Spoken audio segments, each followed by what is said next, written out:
Bonjour, bienvenue sur la chaîne. Voilà, je suis un peu fatigué, là, je vais pas tarder à aller me coucher. J'ai eu une journée longue.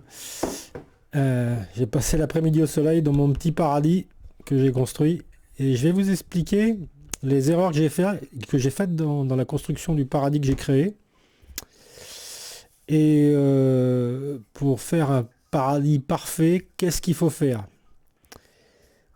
Sachant qu'il faut transformer toute la terre comme ça, hein, je vous le dis. Euh, Donc, en gros, alors, qu'est-ce que c'est? C'est quoi si vous voulez vivre dans une maison à l'abri du soleil, pas d'arbres, pas de végétation, pas d'animaux, la pollution, etc., vous n'êtes pas au paradis là. Vous êtes plutôt en enfer. Le début de l'enfer. Alors, le paradis, ça passe par posséder un terrain. Et ensuite, il faut l'aménager pour que ça devienne un paradis. C'est pas parce que vous avez du terrain que c'est un paradis. Il faut le créer, ce paradis. Et le paradis, c'est la vie. C'est la première définition. Donc comment on fait? Et je dirais même c'est les vies. Pas la vie, mais les vies. Donc comment on fait? Qu'est-ce qu'il faut pas faire comme erreur que j'ai fait? Parce que j'y connaissais rien, et puis parce que on peut pas dire que les parents ils transmettent grand chose. Hein. Enfin, il y a certains oui, mais bon, faut avoir de la chance. En gros, idéalement, vous achetez un hectare. Idéalement. Et je dirais minimum 3000 m². Et vous allez comprendre pourquoi il vaut mieux avoir un hectare que 3000 m². Ça va être un double paradis. Mais on peut pas tout mettre ensemble. On est obligé de créer deux paradis et pas un seul. On est obligé de séparer. Parce que sinon il y a de la rivalité et il y a de la mise en danger et il y a de la domination. Alors, et pourtant les deux aspects sont intéressants. Donc faut pas les mélanger, on est obligé de les séparer. Je viens juste d'avoir l'idée d'ailleurs. Parce qu'il y avait des choses qui me plaisaient et des choses qui me plaisaient pas et ça s'opposait. Et là j'ai trouvé, c'est en fait il faut créer un double paradis. Alors je vous explique. Vous achetez un hectare, une partie constructible, hein, de préférence. Parce que le but c'est d'y vivre. Parce que là moi j'y vis, dans le paradis que j'ai créé, j'y vis pas. Mais en fait pour des raisons techniques, c'est un peu compliqué. Il faut avoir internet à haut débit pour y arriver. Ça dépend de ce que vous faites comme métier, etc. Mais bon, dans mon cas, il me faut internet au débit. Donc c'est là où je l'ai construit, il n'y a toujours pas encore internet au débit. Donc c'est pour le moment pas possible. Mais dans ce que vous pourriez faire mieux que moi, on va dire, en évitant mes erreurs à moi et puis mes nouvelles idées, en suivant mes nouvelles idées. Voilà ce qu'il faut faire. Il faut acheter un hectare et vous clôturez 3000 m². Vous clôturez 3000 m² en haute sécurité. C'est-à-dire des clôtures minimum 1,80 m et électrifiées en haut. Et l'électrification, vous la faites revenir vers l'intérieur de votre terrain pour pas que les voisins s'électrocutent. En gros, vous revenez de 20 cm à l'intérieur de votre terrain. Là, vous faites des poteaux et puis vous mettez un peu d'angle en haut. Vous faites des poteaux un peu pliés en haut, soudés, enfin, pour que... Ou alors vous faites des grillages beaucoup plus hauts, ce qui fait que si vous levez la main, vous ne pouvez pas toucher le fil électrique. Comme ça, vous n'aurez jamais de soucis juridiques avec quelqu'un qui a eu un arrêt cardiaque à cause d'une clôture électrique ou je ne sais quoi, et qui pourrait transformer votre vie en un enfer juridique, etc., etc. Donc toujours tout prévoir. C'est en prévoyant le pire qu'on évite le pire. Hein, voilà. Ça, c'est la première idée. La deuxième, c'est les clôtures, les haies que vous allez planter. Vous prévoyez quelle va être la largeur de la haie naturelle et vous faites en sorte que ça touche pas le grillage et qu'il y ait au moins un passage d'homme entre le grillage et la haie.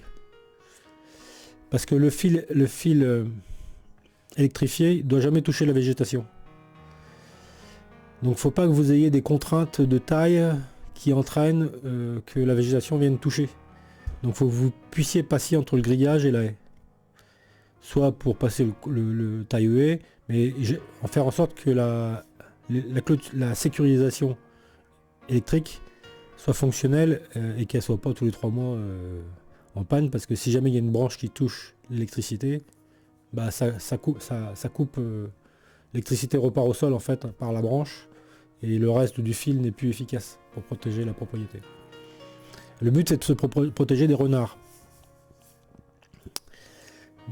Enfin tout ce qui grimpe quoi. Le grillage, il faut qu'il soit en 50 mm au carré, la maille.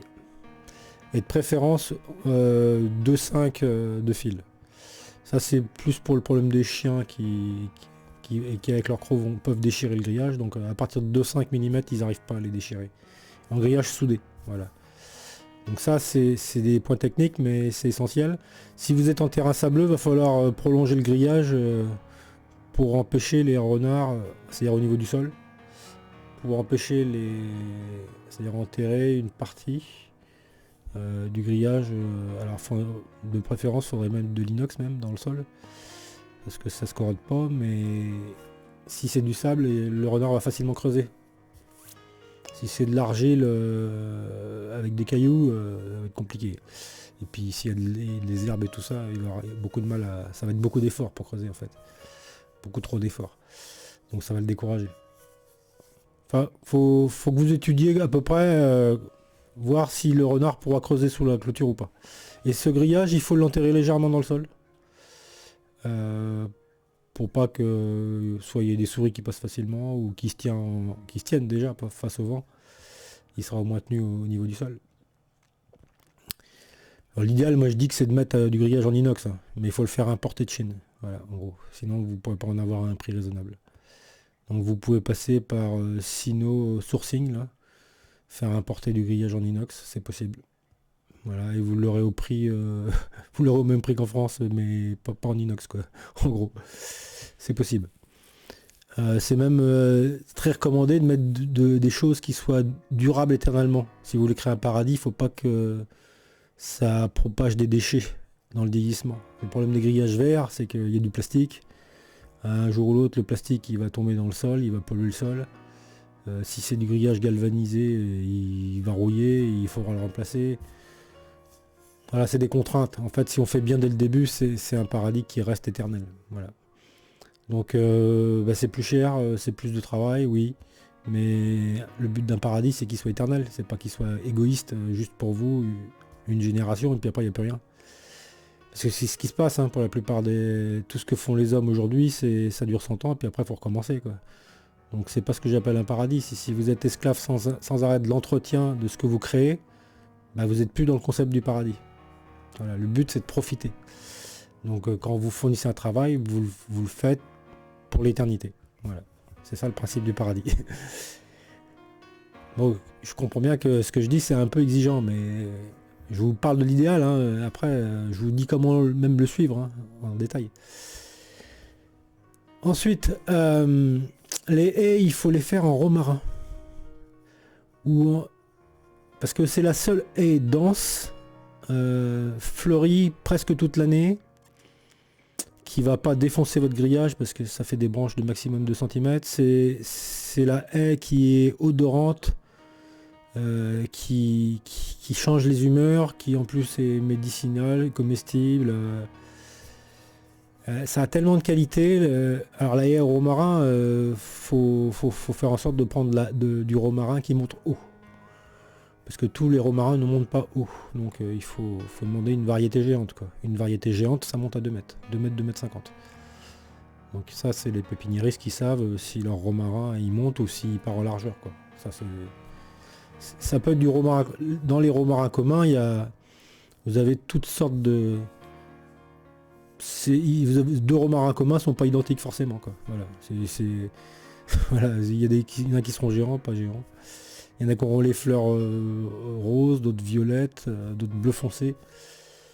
Donc voilà, et pourtant c'est tous des romarins communs. Voilà. Donc il y a des variantes. C'est comme on est tous des humains, mais il y a des blancs, il y a des jaunes, il y a des rouges, il y a des noirs, il y a des black et où il y a des black marrons. Voilà, c'est pareil. Et pourtant c'est tous des hommes. Donc bah c'est pareil pour les plantes. Et donc ça c'est le point important. Et vous mélangez, c'est-à-dire à 3 mètres, alors je dirais que votre haie, elle sera plantée à minimum 1 mètre de la clôture, et voire 1,50 m. Et, et rajouter des haies fruitières. C'est-à-dire, mettre tout ce que vous plantez, faut que ce soit comestible en fait. Parce que ça attire la vie. Ce qui est comestible attire la vie. Et ça va changer l'ambiance de votre terrain. Chaque forme de vie qui est attirée sur votre terrain ajoute un effet paradis. Voilà. Et plus vous êtes biodiversité, plus vous avez de formes de vie, d'insectes différents, et plus ça ajoute à la diversité et au paradis. Et à l'émerveillement du lieu. Oui, j'ai rendu compte, j'ai même vu des papillons avec un dessin de type militaire. J'y croyais pas quand je l'ai vu. Ces ailes étaient dessinées comme les dessins militaires de camouflage. Et je trouvais ça fou. Je me suis demandé si qui avait copié sur qui là. Bon, c'est sûrement les militaires qui ont copié, mais je savais même pas que ça existait. Vous voyez toutes sortes de choses quand vous plantez plein de plantes. Alors bon, bah les plantes, vous devez analyser. Alors, il faut un terrain profond en terre. Le plus profond possible.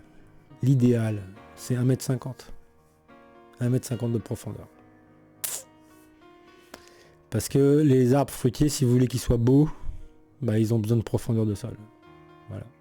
Et c'est la profondeur du sol qui va assurer l'humidité pendant l'été.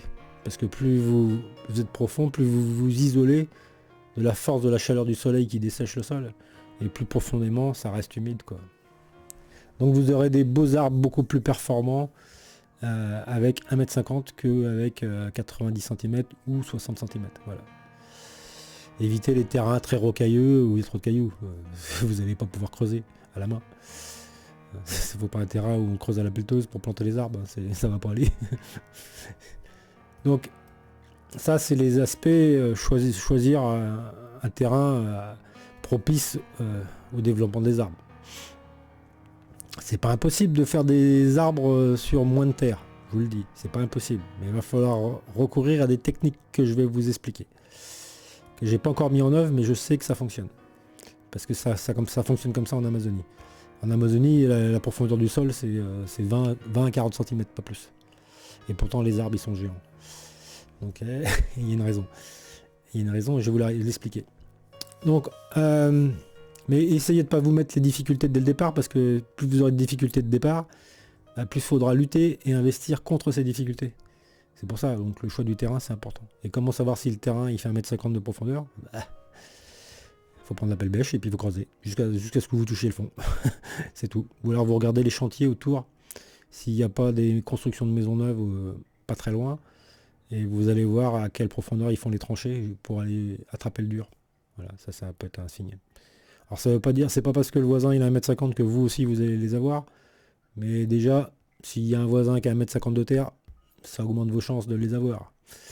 Voilà, vous regardez le relief, comment c'est fait, si c'est un terrain plat ou si c'est en pente. Bah, quand c'est en pente, bah, souvent, là où il y a le plus de terre, c'est dans les parties basses.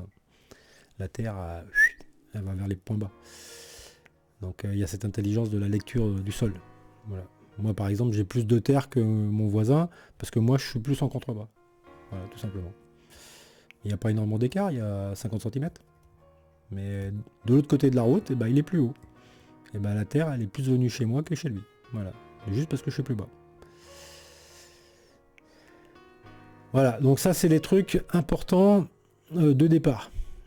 Alors, je vous dis, il y a 1 hectare. Alors pourquoi clôturer que 3000 m²? Alors, en dehors des 3000 m², c'est le paradis numéro 2. Et vous allez planter des haies de la même manière, des fruitiers autant, de manière dense, hein, pas un arbre fruitier tous les 10 mètres, hein, mais un arbre fruitier tous les 3 à 5 mètres. Hein. Il y a certaines variétés d'arbres qui n'aiment pas avoir trop de voisins, le noyer, hein, qui va vraiment... il faut de l'espace. Vous le savez, vous regardez la nature, vous voyez comment se comportent les arbres, vous voyez comment c'est autour. Vous déduisez la distance. Les fruitiers, on peut serrer. Voilà, les fruitiers, ça je dis... Alors préférez des arbres très vigoureux. Ne choisissez pas... alors vous si très proche des haies, vous pouvez prendre des arbres moins vigoureux parce que vous êtes proche de la haie. Vous voulez pas que l'arbre défonce tout, mais privilégier des arbres qui sont capables. Alors, il faut les prendre en sion obligatoirement pour qu'ils s'adaptent au terrain. Donc, c'est-à-dire c'est des arbres qui ont 1 an seulement. Et plus ils vont être jeunes, plus ils vont être efficaces. Et choisissez bien votre pépiniériste. Renseignez-vous. Par exemple, souvent, les villes travaillent avec le meilleur pépiniériste. C'est pas un hasard parce que ça fait longtemps qu'ils travaillent avec les pépiniéristes et ils voient s'ils ont des bons résultats ou pas, ou etc. Donc souvent, les pépiniéristes qui travaillent pour les villes, ils ont un niveau de technicité supérieur souvent parce qu'ils ont déjà été sélectionnés, éprouvés. Ils travaillent beaucoup pour la ville, etc. Moi, j'ai fait l'erreur, j'ai choisi un pépiniériste qui ne travaillait pas pour la ville et je me suis rendu compte que le meilleur, c'était celui qui travaillait pour la ville. Donc essayez de vous renseigner qui sont les meilleurs pépiniéristes, qui sont ceux qui vont vous faire les arbres les plus puissants, les plus efficaces, ceux qui vont avoir le meilleur rendement fruitier, etc. Choisissez votre pépiniériste vraiment. Ça, c'est un point super important. Voilà. Et connaissez votre sol. Il y a des arbres qui ne vont pas s'adapter à des sols acides ou des arbres qui ne vont pas s'adapter à des pH alcalins. Bien que parfois les fiches techniques sont fausses. Hein. Je vais vous donner un exemple, l'arbousier. Moi, l'arbousier, sur toutes les fiches techniques, il est vendu pour des terrains acides. Bah, moi j'ai un pH de 8, hyper alcalin, et l'arbousier, il m'a fait des fraises dans l'arbre. L'arbousier, c'est l'arbre à fraises. Et c'est vraiment goût de fraise. Hein. C'est délicieux, j'adore. Sauf que c'est un fruit tout rond, voilà, qui est rouge. Et l'arbousier, c'est super sympa en fait. Hein. C'est comme des bonbons. Voilà. Et ça marche dans les deux sols. Voilà. Alors des erreurs, il y en a pas souvent. Il y a des arbres vraiment qui vont pas s'adapter du tout. Hein. Mais sur l'arbousier, je sais qu'il y a une erreur technique. Sur les fiches techniques. Ça s'adapte partout. Faites attention quand vous achetez vos arbres, vous dites bien au pépiniériste c'est quoi votre sol. Parce que le porte-greffe, il va le choisir en fonction de votre type de sol. Donc, pour pas que vous ayez de maladie sur l'arbre. Voilà. Donc ça, c'est les points à savoir. Vous devez donner les données techniques au pépiniériste. Vaut mieux payer vos arbres plus cher. Si vous êtes sûr que le pépiniériste il est vraiment bon, ça vaut le coup de payer plus cher. Même si vous devez payer 10 ou 20 euros de plus par arbre, n'allez pas chercher forcément le moins cher des moins chers. Le moins cher peut fonctionner très bien, surtout pour les cerisiers. Mais pour les autres variétés, va falloir faire plus attention. Parce que c'est plus compliqué. Il n'y a que le cas du cerisier où ça se passe toujours bien, on va dire. Donc là, le prix n'a vraiment aucune importance. C'est toujours très vigoureux un cerisier. Essayez de mettre des cerisiers sauvages. Et essayez de mettre des cerisiers de toutes les variétés. Et évitez le maureau. Regardez les maladies des cerisiers. Il y a des cerisiers qu'il ne faut pas avoir. Il y a le maureau et puis il y en a un autre. Il y a 2 cerisiers qui propagent la maladie à tous les autres. Donc je sais plus, j'ai oublié l'autre. J'ai complètement oublié. Mais il y a 2 cerisiers à éviter. Donc vous lisez bien, posez des questions sur internet. Le cerisier qui propage des maladies, il faut l'éviter. Prenez de la cerise jaune, prenez de la cerise rouge, prenez de la cerise jaune et rouge, prenez de la carte pigeon, Napoléon, comment ça s'appelle le jaune? C'est jaune Butner, qui est la plus tardive. Sélectionnez des arbres qui vont permettre d'avoir précoce, pleine saison, tardif. Voilà, toujours. Et c'est pas toujours facile. En gros, ouais, voilà. C'est le quand vous choisissez une variété de pommes, vous prenez le précoce, le pleine saison et le tardif. Voilà. Et puis dans ces 3 catégories, il y a plein de variétés. Prenez tout. Évitez les pommes très acides. C'est immangeable. Sauf si vous faites des tartes et que vous les faites cuire et puis que vous rajoutez du miel. Pas du sucre, hein, ça bousille la santé. Voilà, évitez les pommes très acides. Hein. Choisissez des pommes de garde, choisissez des poires de garde en priorité.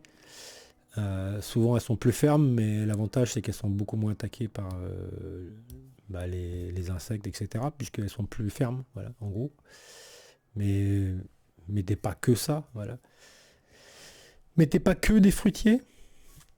Il y a des arbres qui sont millénaires, hein. Le chêne, il possède les gènes de milliers d'années. Donc c'est l'arbre qui va enseigner aux autres comment vivre sur le terrain. Les arbres communiquent entre eux, hein. C'est ça qui crée le paradis d'ailleurs.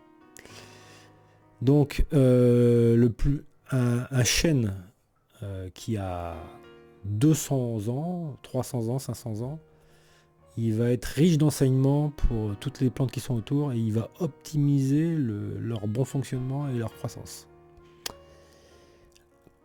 En comparaison à un jeune chêne. Voilà. Donc en fait c'est très important. Alors le chêne, c'est l'arbre le plus intelligent par définition, hein, des arbres. Il est vraiment capable de s'adapter à énormément de climat et de situations et il est capable de faire des grandes forêts voilà, il est extrêmement fertile. Et surtout, il est capable de faire des racines qui plongent jusqu'à 100 mètres de profondeur. Il traverse les couches de roches en calcaire avec l'acide de ses racines. Et il ira jusqu'à la nappe phréatique. On a mesuré des racines de chêne jusqu'à 150 mètres de profondeur. Il va chercher l'eau. Donc, et il va remonter l'eau à la surface et ramener de l'humidité. Là où c'est sec. C'est un champion. Il va pas vite, mais il y va. Il y va doucement, mais il y va sûrement. Voilà. Évitez de mettre des tuyas, des trucs comme ça. C'est des plantes qui vont vous demander beaucoup d'entretien. Ça pousse énormément et ça acidifie le sol. Et puis c'est des plantes qui n'aiment pas la concurrence. Donc évitez. Vous pouvez mettre quelques sapins, hein, mais pas trop. L'if, c'est mieux que le sapin. L'if, c'est sympa. Alors le problème des ifs, c'est qu'ils vous font des boules rouges et c'est toxique. Alors il faut pas que les chiens les bouffent. Ils ont tendance à les bouffer. Alors ça les tue pas, mais s'ils en bouffent trop, je sais pas. Et les enfants peuvent les manger. Je crois que c'est la graine qui est poison. Donc attention les ifs, hein, des ifs à boules rouges et d'autres qui c'est des pommes. Il y a deux types d'ifs, hein, je crois. Enfin moi je trouve que l'if c'est super. Parce que ça vous fait du vert tout le temps. Ça monte très. Alors des fois ça monte un peu en largeur. C'est vachement facile à tailler. Mais vous pouvez prendre autre chose. Hein. Mais mettez un peu de conifère. Mettez à la fois du caduc et du non caduc. Voilà. L'arbousier, il perd jamais ses feuilles par exemple. Donc essayez de mettre 30% de plantes qui ne perdent pas leurs feuilles. Vous avez des chênes, le chêne vert ne perd pas ses feuilles. Il a une feuille qui est comme le hou. Voilà, qui ressemble beaucoup. Choisissez aussi, si vous mettez du chêne, mettez du chêne truffier, je sais pas. Si vous avez un terrain alcalin, oui. Si vous n'avez pas un terrain alcalin, c'est pas ça aura, enfin sur un terrain neutre ça marche le truffier, mais si vous aimez les truffes, hein. Si vous aimez les truffes, parce que forcément un chêne truffier c'est plus cher. Ouais, ça fera prendre de la valeur au terrain, voilà. Si vous vendez au terrain, j'ai du chêne truffier. Alors après, est-ce que vous avez des truffes, voilà, bon, c'est tout un truc.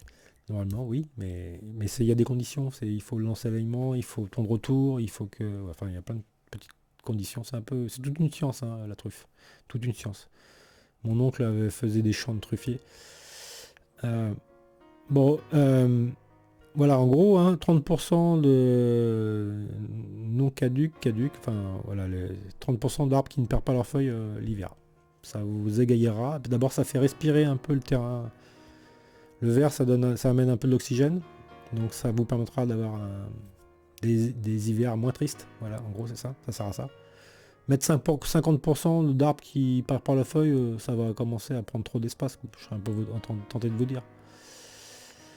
Donc bien sûr, classique, hein, prunier, cerise, pomme, poire, et puis après les trucs un peu plus exotiques, qui sont le poivre, comment ça s'appelle,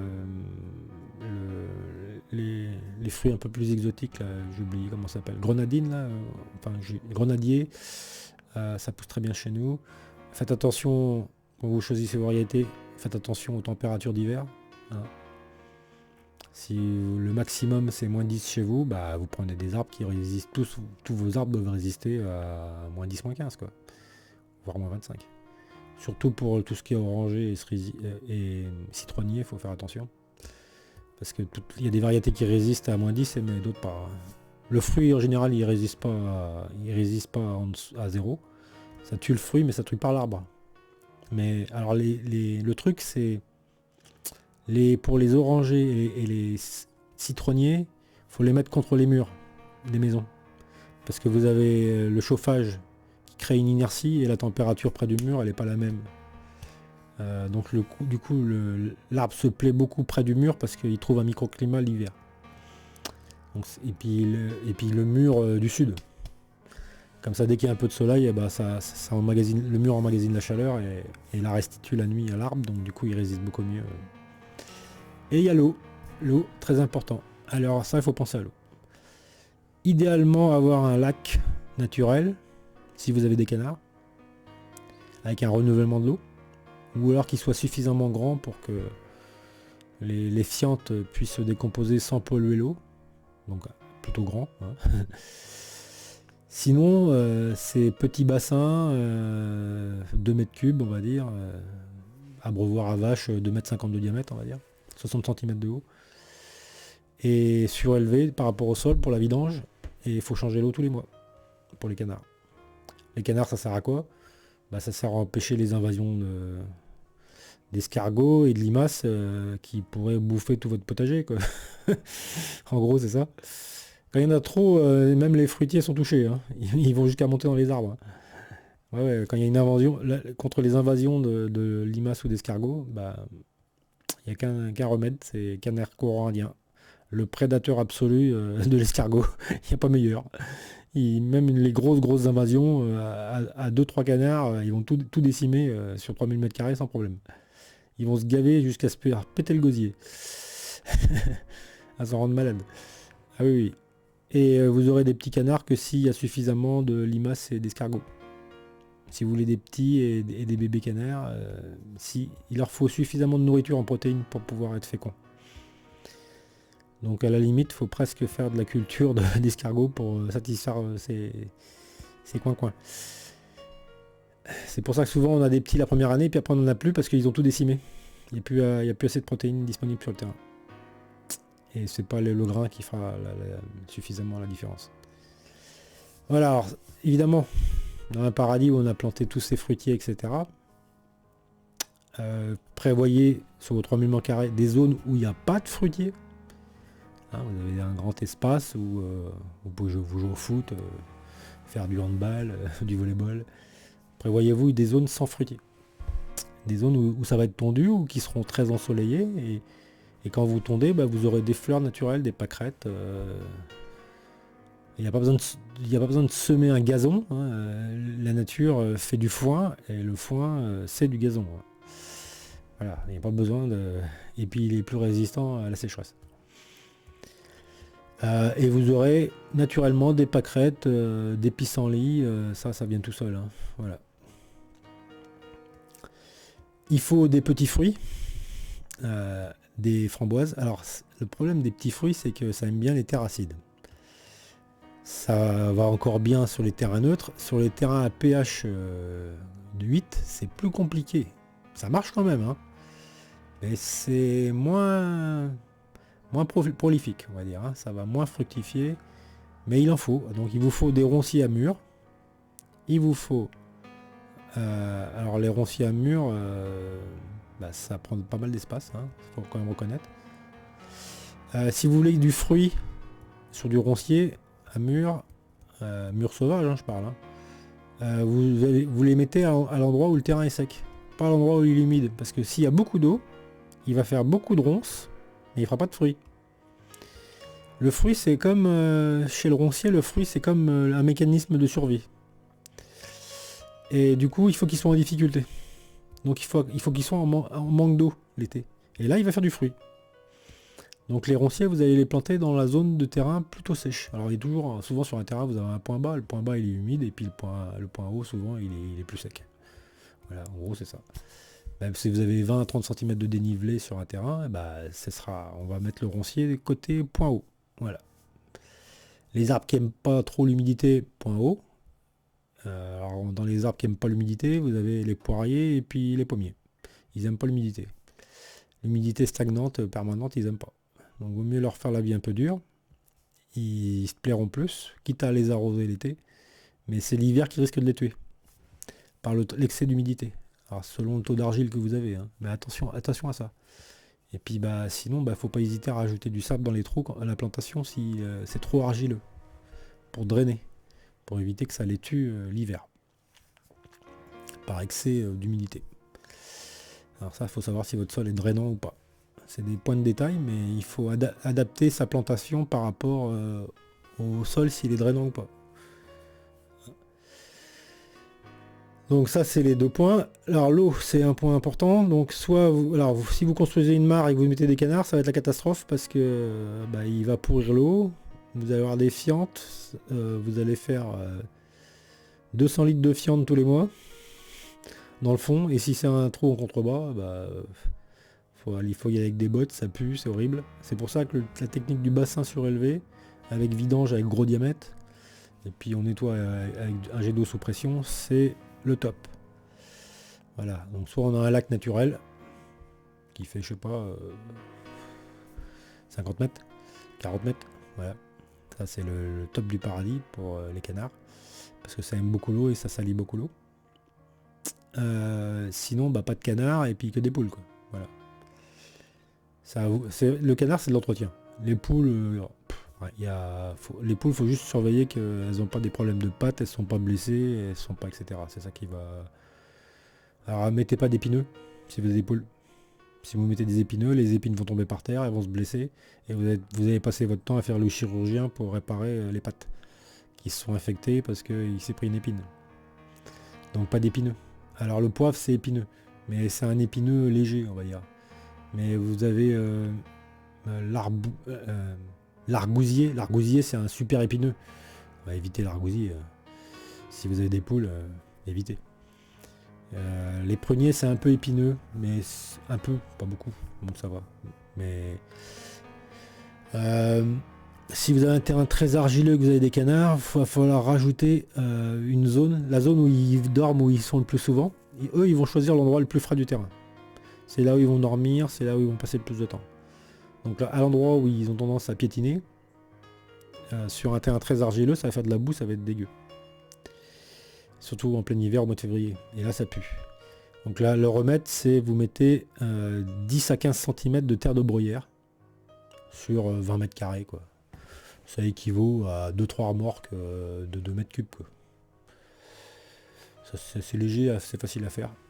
Et là, après, vous aurez plus de boue et plus de problème de mauvaise odeur. Vous pouvez même utiliser ça comme litière pour le poulailler. Alors comme vous avez un grand terrain bien clôturé, un grand portail bien haut, bien fermé qui empêche les prédateurs d'entrer, et je dirais portail c'est 1m80 minimum, hein. 1m80 de haut, pour pas que le renard puisse sauter par-dessus. Alors je connais pas la détente maximum d'un renard quand il saute. Mais s'il faut, vous amenez les fils, le fil il va pas pouvoir traverser, mais vous pouvez ramener un fil sur chaque vantaux, c'est peut-être possible techniquement. Alors ça vous verrez si un jour il arrive à sauter le portail, si vous n'avez pas électrifié le portail et puis que jamais le renard il vient attaquer, ça veut dire que ça marche. Moi j'ai pas trop d'expérience. L'électrification de mon terrain je l'ai pas faite parce que j'ai fait des bêtises, j'ai planté mes haies trop près du grillage, donc maintenant la galère. Et puis de toute façon les grillages ils m'appartiennent pas. Partiellement, j'ai qu'une zone qui est à moi, mais donc il faudrait que je plante une double clôture parce que le grillage du voisin est beaucoup trop bas, enfin ça convient pas, il faudrait que je refasse une clôture sur les 3/4 du terrain. Donc la mise en œuvre, je sais pas si ce terrain je vais pas le vendre pour aller ailleurs, donc pour le moment je fais rien. De toute façon tous mes poulets et canards ont été bouffés par le renard, donc le problème est réglé. Il vous faut des arbres qui fassent des branches. Alors il faut savoir que les poules aiment bien certains arbres. Il y a des arbres qui sont toxiques pour les volailles. Le prunier, ils adorent. Donc il y a des pruniers qui poussent très comme ça, donc ça va pas. Pour une poule ça va pas. Mais vous avez des pruniers qui partent avec des branches comme ça, qui finissent à l'horizontale. Et ça va plaire aux poules. Donc parce qu'elles vont pouvoir s'envoler et se percher à 2 mètres ou 3 mètres. Si elles sont un peu lourdeaux, vous mettez un piquet pour qu'elles fassent un saut de 1 mètre, puis un saut de 1 mètre. Mais un piquet qui est pas très épais, comme ça, les prédateurs de toute façon ils pourront pas rentrer si c'est électrifié. Mais une fouine, par exemple, imaginons une fouine qui passe à travers les mailles de 50 mm, ou qui a trouvé un moyen de passer, la fouine, il faut pas qu'elle puisse facilement sauter et puis pour arriver en haut, quoi. Donc voilà, ça à penser, à réfléchir. Et vous faites aussi un poulailler en libre service, c'est-à-dire le truc, pour qu'un poulailler soit en libre service, vous faites ce qu'on appelle une porte rideau de soudage. Vous voyez comment c'est fait? Vous prenez de la bâche PVC de camion, vous coupez des lamelles, vous le mettez en double épaisseur, et en fait vous prenez la poule une fois, vous lui montrez qu'on peut traverser le rideau, et elle va vite comprendre, et comme ça elle peut rentrer sortir comme elle veut sans qu'il y ait du vent à l'intérieur, parce que les poules craignent le vent et l'humidité.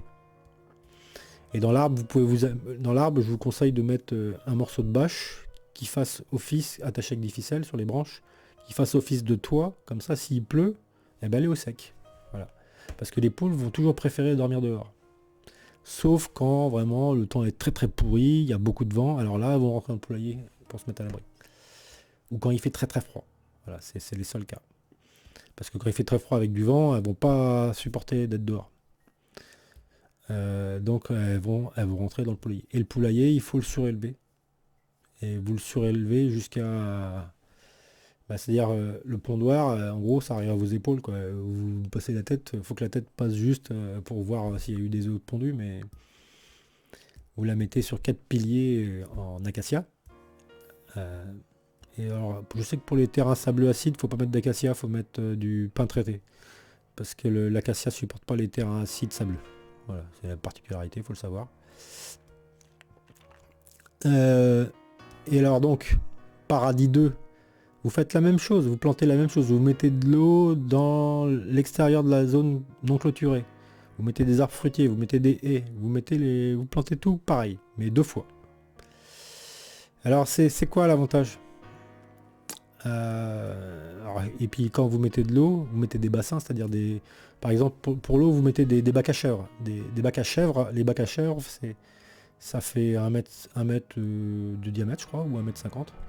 Mais c'est pas haut, ça fait, je sais pas, ça fait 30 cm de haut, je crois.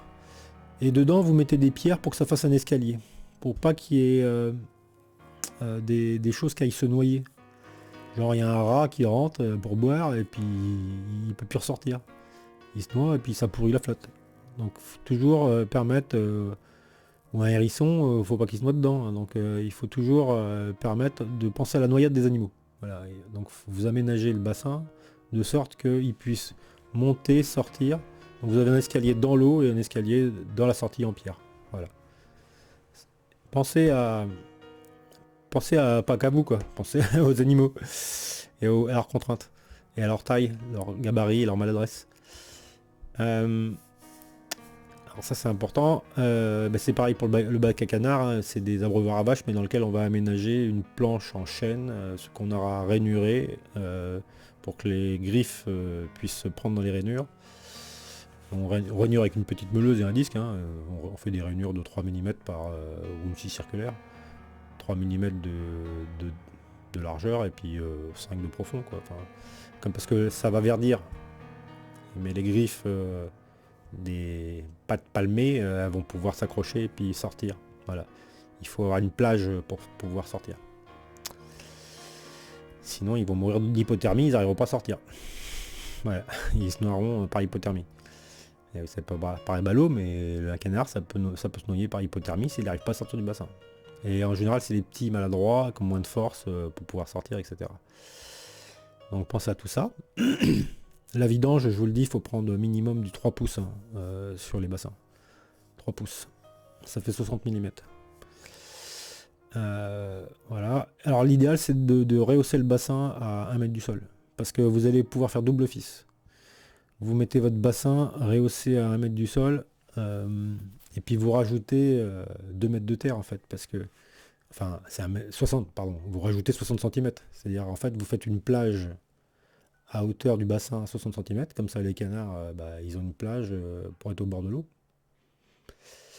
Donc ça en gros vous avez un tas de terre d'1,60 m, hein, mais que sur la moitié. Vous avez vous avez le demi-cercle à 1,60 m et le reste à 1 mètre. Voilà. Comme ça, vous pouvez mettre votre vidange et puis descendre plus bas. Et alors la vidange, bah, ça vous servira à arroser votre potager. Voilà, en plus, vous avez de l'eau qui est fertilisée à la fiente de canard. Voilà. Donc, sur les abreuvoirs à vaches, vous avez une sortie latérale et vous ferez un deuxième trou pour faire une sortie bonde de fond.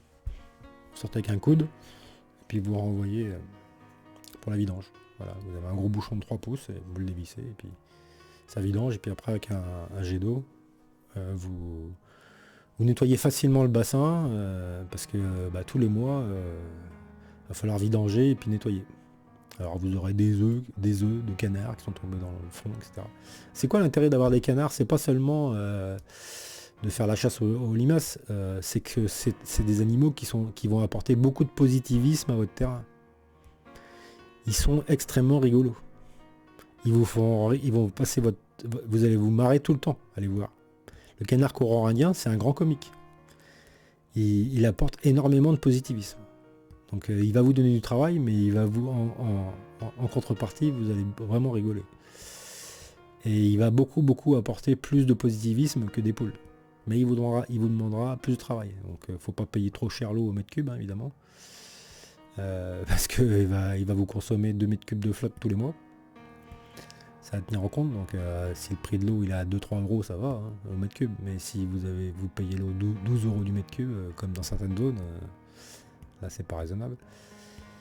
Donc pensez à ça. Si vous avez un puits, vous pouvez, et que l'eau n'est pas polluée dans le fond. Sinon il va falloir passer par des filtres. Et donc si vous avez de l'eau de puits, vous pouvez l'utiliser, ça ne vous coûtera rien avec une pompe. Ça va vous coûter l'investissement parce qu'un puits c'est extrêmement cher. Hein. Si vous devez faire un puits, c'est extrêmement cher, hein, je vous le dis. Hein. Je crois c'est 1000 euros du mètre creusé. C'est épouvantable. Donc ne partez pas avec l'optimisme de dire on fera un puits, sachant que vous savez même pas quelle profondeur il faudra descendre pour avoir de l'eau. Et le niveau en hiver et le niveau en été, c'est pas le même. Alors, si vous avez l'eau à 10 mètres l'hiver, vous pouvez l'avoir à 20 ou à 30 mètres l'été. Hein. Ça dépend des terrains. Hein. Donc attention à ça. Partez pas dans l'optimisme. Donc alors, idéalement, vous mettez vos bassins à canards à récupération d'eau des toits. Hein. Ça marche aussi. Hein. Et puis l'eau de pluie, ça va leur plaire. Hein. Voilà, donc ça c'est la gestion d'eau.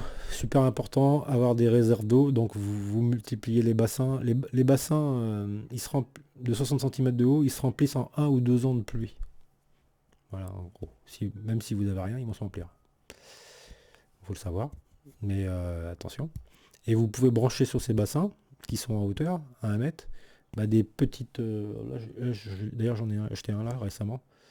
Je vous le montrerai dans une autre vidéo quand je l'aurai branché. C'est des programmateurs à pile qui ouvrent et qui se ferment l'arrosage en automatique. Donc en fait votre bassin il contient de l'eau, la vanne s'ouvre, ça arrose automatiquement pendant un certain temps à une certaine heure que vous avez programmé, ça coupe et vous après vous n'avez plus qu'à refaire la pointe, remettre de l'eau dans le bassin, soit de l'eau d'adduction. Alors on n'arrose pas les potagers avec de l'eau d'adduction hein, parce que ça contient du chlore. Et les plantes ça les tétanise. D'abord c'est froid et en plus ça a du chlore. Donc c'est vraiment anti-vie. Non, l'eau de l'adduction on la met d'abord dans le bassin, on laisse le chlore s'évaporer et ensuite l'eau est apte à arroser. Voilà, dans cet endroit-là uniquement. Et en plus elle s'est réchauffée dans le bassin. Donc en fait on peut pas échapper quand on n'a pas d'eau de puits ou d'eau d'un lac ou d'une rivière.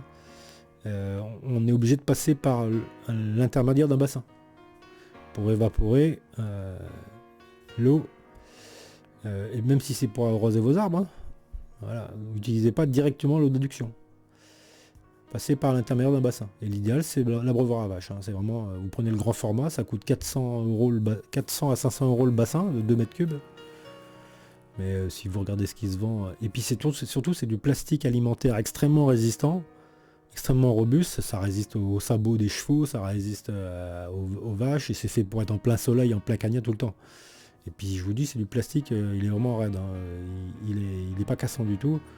Et c'est un polyéthylène alimentaire de 3 ou 4 mm d'épaisseur. vous achetez pas de la cochonnerie là. Voilà, alors faites ça. Après, vous mettez des bassins autant dans votre partie à vous que dans la partie extérieure. Et alors c'est quoi l'intérêt de faire ce bi-paradis en fait? C'est qu'en fait, vous allez être émerveillé de voir les animaux sauvages venir. Votre terrain, votre paradis va attirer les animaux de toute la région. Pourquoi? Parce qu'il y a de l'eau et il y a à manger.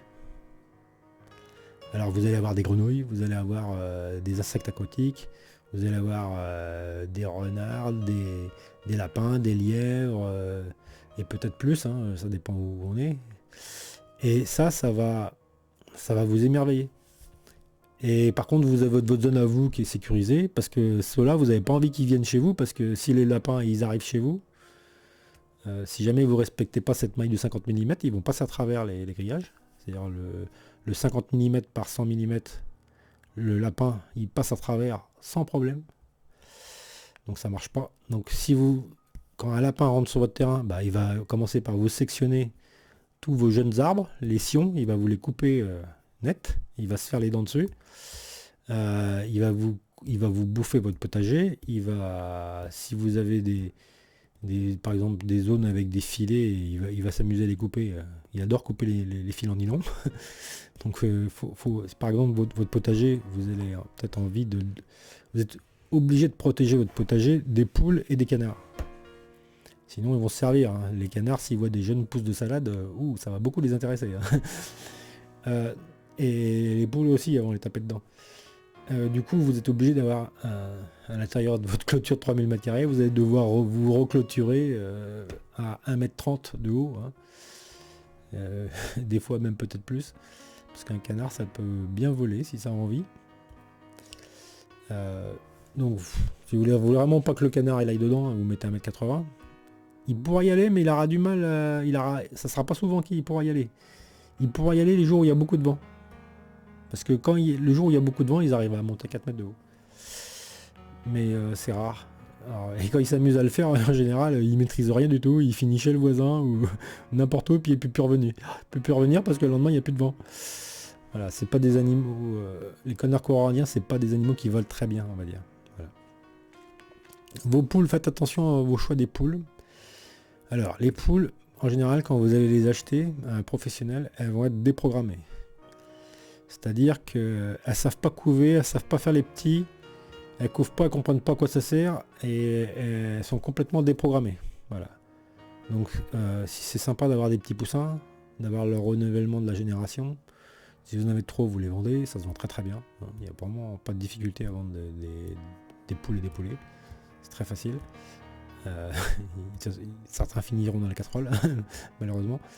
Mais pour que vous ayez des poussins et des couvées, il va falloir choisir des gens qui vendent des animaux qui ne sont pas déprogrammés.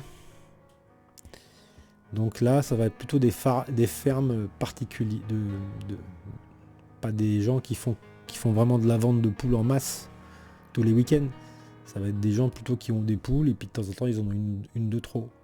Mais elle a été enseignée à couver. Et vous demandez est-ce qu'elle couve, etc. Est-ce qu'elle s'occupe des petits, est-ce que c'est une bonne maman, etc. Donc tous ces détails là ça compte parce que si vous voulez avoir des petits, il faudra penser à ça. Parce que on est toujours un peu triste de voir que vos poules elles font jamais de petits quoi. Vous trouvez ça que c'est pas normal quoi. Vous trouvez ça bizarre. Et ça va vous obliger à en racheter après. Et puis vous avez payé ça 15 balles, 20 balles, puis 30 balles, parce qu'avec l'inflation ça fait qu'augmenter tout le temps. Alors que normalement vous devriez être autonome. Donc pensez au choix à bien choisir. Et puis achetez pas tout au même endroit. Vous achetez le mâle, un coq, vous achetez un coq chez quelqu'un, et puis vous achetez les poules chez un autre, pour éviter la consanguinité. Pareil pour les canards coralliens. Vous mélangez toujours... les canards coralliens, ils sont heureux quand ils sont neufs. Et en dessous de ce chiffre, ils commencent à s'emmerder un peu. Donc 9 canards coralliens, ça veut dire que vous avez au moins 3 acheteurs là, minimum, pour pas avoir la consanguinité. Faites attention au choix du coq. prenez un coq mi-nain. C'est-à-dire c'est pas un coq nain, c'est pas un coq mastoc. Parce que le problème des coqs qui sont gros, qui font 2 têtes de plus que la poule, c'est que quand il va la monter, il va la déchirer. Parce qu'il est trop gros, trop lourd, trop maladroit, trop pâteau. Prenez des coqs qui sont de la même taille que les poules. À peine plus gros, à peine, mais vraiment à peine, quoi. Parce que comme ça se passera bien la relation entre le coq et la poule. Il va pas lui déchirer le dos parce qu'il n'est pas trop lourd, trop maladroit. Parce que j'ai eu le problème. Et vous avez des... comme il est maladroit, avec comme ses griffes, bah, ça coupe comme du rasoir, et ben il est lacère. Et vous avez la chair à vif, et la poule elle est blessée tout le temps, et elle est en danger, et elle fuit le coq, et puis ça se passe pas bien, quoi. Et puis le coq il essaie de la remonter à nouveau, enfin voilà. Pas de coq géant, pas de coq trop lourd, pas de coq qui fait chier à chanter tout le temps. Faut un coq, et puis choisissez un coq qui a pas un caractère à la con, qui va pouvoir voilà, qui va pas être un peu bizarre. Essayez de choisir quand vous allez chez des gens qui ont des animaux comme ça, regardez le comportement du coq, s'il vous plaît ou pas. Est-ce qu'il est beau, est-ce qu'il est pas beau, est-ce qu'il va plaire à madame la poule. Faites aussi attention aux variétés de poules. Il y a des poules qui ont tendance à se barrer du terrain. Alors les poules, ça peut voler pas mal, hein. Ça peut franchir les clôtures de 1m80, ça va avoir du mal, mais ça peut arriver que ça réussisse à franchir, ça peut arriver. Il y a des poules qui ont tendance à aller chez les autres, quoi. Il y a des poules qui sont très territoriales, c'est-à-dire elles sont là, elles vont pas avoir envie d'aller ailleurs. C'est le cas de la poule marron, par exemple. La poule marron, elle est très territoire, et elle va pas chercher à aller se barrer. La poule rousse, elle veut aller à l'aventure. Voilà. Alors ça dépend peut-être des types de rousses, mais moi je sais que j'ai eu plein de problèmes avec les poules rousses, j'ai abandonné. Les poules grises ça se passe bien, les poules blanches, je l'ai pas gardé longtemps la poule blanche. Et essayez de prendre 2 blanches, 2 grises, 2 marrons, mais pas une seule marron, faut pas que... Et faites attention à pas... Alors soit c'est une de chaque couleur, mais il n'y en a qu'une. Parce que le problème c'est que elles s'assemblent par affinité. Et les 2 grises ont tendance à être tout le temps ensemble. Vous voyez. Donc si elle est toute seule et qu'elle n'arrive pas à s'entendre avec les autres parce qu'elle est différente physiquement, ça va poser des problèmes sociaux. Et il ne faut pas faire de problèmes sociaux si vous voulez vivre dans un paradis. Donc pensez à tout. Pensez à la condition de l'animal. Voilà. Donc ça, c'est basé sur des observations et de l'expérience. Donc vous faites, de toute façon, pour une personne, comptez 4 poules et un coq, voire 5 poules et un coq, ça dépend combien vous mangez d'œufs. Mais je dirais que par personne, il faut au moins 4 poules. Alors pour une femme, ça mange moins une femme qu'un homme, en protéines, mais voilà, faut au moins 1 à 2 œufs de plus pour un homme par rapport à une femme. Ça dépend comment elle est taillée. C'est toujours ça. Forcément, si elle fait 1m80 et puis qu'elle vous fait le 100 mètres en 11 secondes, va peut-être falloir la nourrir autant que vous. Voilà. Voilà, ça c'est pour la partie animaux. Alors, planter des fleurs. Hein. Planter de la consoude. Parce que ça apporte de l'azote et puis c'est joli, ça fait des belles fleurs. Planter des aromates, planter du thym, alors important. Lavande et thym, herbe médicinale. Les poules vont s'en servir, surtout le thym. Et le thym, ça vit pas forcément très longtemps si vous n'avez pas réussi. Alors le thym, ça n'aime pas l'humidité, alors vous allez le planter. Justement, vous avez fait des bassins surélevés. Comme il faut drainer pour le thym, vous plantez du thym sur les talus là où il y a le bassin. Comme ça, du coup, comme c'est en pente, ça va être drainant. Voilà, donc le thym il va se plaire à ce moment-là. Rocailleux et drainant, c'est ce que veut le thym. Et si ça vit que 3-4 ans ou 5 ans, il faudra remplacer parce que c'est une plante très importante pour les poules. Et pour vous aussi. Voilà. Planter des légumes perpétuels, le fenouil, C'est génial le fenouil, parce qu'en plus il va se reproduire sur votre terrain tout seul. Le fenouil perpétuel, vous n'allez pas manger le bulbe, vous mangez les feuilles. Alors il n'y aura pas beaucoup à manger, hein, mais c'est un bonheur d'en manger. Là j'en ai mangé tout à l'heure. On est le 14 mars, vous voyez. Donc c'est vraiment les premières jeunes pousses là, c'est délicieux. C'est une petite feuille, un petit goût anisé là, c'est super. Le pissenlit, ça se mange aussi. La feuille du pissenlit, c'est génial. Si vous tondez pas, vous n'aurez pas de pissenlit. Si vous tondez, mais tondez pas trop souvent. Vous tondez, vous laissez monter à 15-20 cm, vous laissez fleurir. Pas tondre trop souvent, voilà. Ça c'est important, sinon vous n'avez pas de fleurs, et s'il n'y a pas de fleurs, il n'y a pas d'ambiance. Vous le verrez, hein, après avoir juste tondu, vous sentez que l'ambiance a changé. Il y a comme une odeur de mort qui est passée par là, quoi, puisque vous avez beaucoup taillé. Après, est-ce que les fruitiers, ça demande de l'entretien? Moi je dis, vous prenez pas la tête avec la taille, hein. Faites-en un minimum, hein. Les arbres. Alors par contre, il faut amender. Les fruitiers, c'est bien d'amender. Et ce que ça aime, c'est bien, ça aime bien le broyat. Tous les arbres fruitiers vont aimer le broyat. Donc à la commune, ils broient, hein. Tout le monde amène ses déchets verts. Et puis de temps en temps, ils font du broyage. Récupérez les broyats.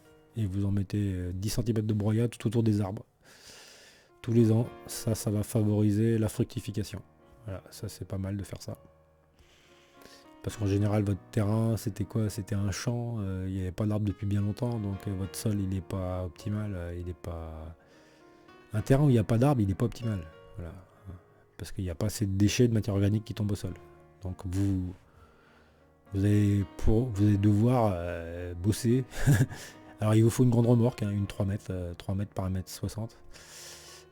Avec une bâche et puis des arceaux pour pas que ça fasse piscine l'hiver, ou alors avoir un garage. Parce que ça va beaucoup vous servir, quoi. Vous allez transporter des choses pour amender le terrain. Moi, sur un grand... Et ayez un tracteur tondeuse. C'est vrai que ça coûte cher, mais quand on commence à taper dans les 3000 m², vous êtes très content d'en avoir un. Voilà. C'est vrai que ça coûte 5000 €, c'est horrible.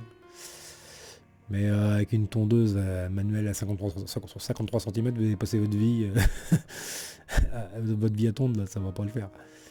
Tondez que 2-3 fois par an, pas plus. Hein. C'est pas la peine de tondre sans arrêt. Je vous dis, tondre 3 fois par an, c'est suffisant. À l'hiver, vous n'allez pas vouloir marcher dans de l'herbe haute, bien sûr, sinon ça vous bousille les chaussures. Mais faites des empierrements de chemin, voilà. Même s'il y a de l'herbe qui pousse par-dessus, ça va vous faire des zones dures quand même, c'est pas mal. L'empierrement, c'est quoi? C'est 10 cm, on met au moins 10 cm d'épaisseur de pierre, quoi. Mettez du relief sur votre terrain. Alors, quand vous allez faire les bassins surélevés, ça va mettre du relief, ça c'est super. Mais ça crée des microclimats. Donc par exemple, si moi j'ai fait une phytoépuration, j'ai surélevé le sol jusqu'à 1 mètre en escalier, il y a 4 bassins. Bon, elle n'est pas finie la phyto, mais bon, les bassins surélevés, c'est fini. Et ben, je me suis rendu compte que ça créait un microclimat sur les plantes qui étaient derrière, qui étaient protégées partiellement par le soleil. Donc ça maintient une humidité, par exemple. Le fait de mettre des reliefs comme ça, c'est plutôt une amélioration. Et faire des petits chemins, des formes, pas mettre tout au carré, comme ils font aux États-Unis quand ils font des villes. Non, faites de la complexité. Et pensez aux accès engins. C'est tout bête, mais s'il y a un camion à béton qui doit venir, croyez-moi, ça ne braque pas bien. Hein. Parce que ça fait 12 mètres de long, et puis il n'y a que les roues avant qui sont directrices. Hein. Donc c'est comme s'il y avait un autocar qui voulait rentrer dans votre maison, dans votre propriété. Hein. Ça braque pas mieux que ça. Donc pensez à ça. Bien voir les accès. Pensez aussi à la distance qu'il y a entre votre terrain et puis l'adduction d'eau. Hein. Parce qu'ils vont vous amener l'eau au ras du terrain. S'ils sont sympas, ils vous l'avancent un petit peu, mais ils vont rarement aller jusqu'au point où vous en avez besoin, jusqu'à la maison par exemple. C'est la même chose pour l'électricité, ils vont vouloir un deuxième compteur. Donc bah, l'idéal c'est de... Vous mettez pas près d'une nationale, hein, évidemment, hein, vous mettez pas près d'une autoroute. Pas la peine de vous expliquer qu'il faut s'éloigner des zones bruyantes et polluées.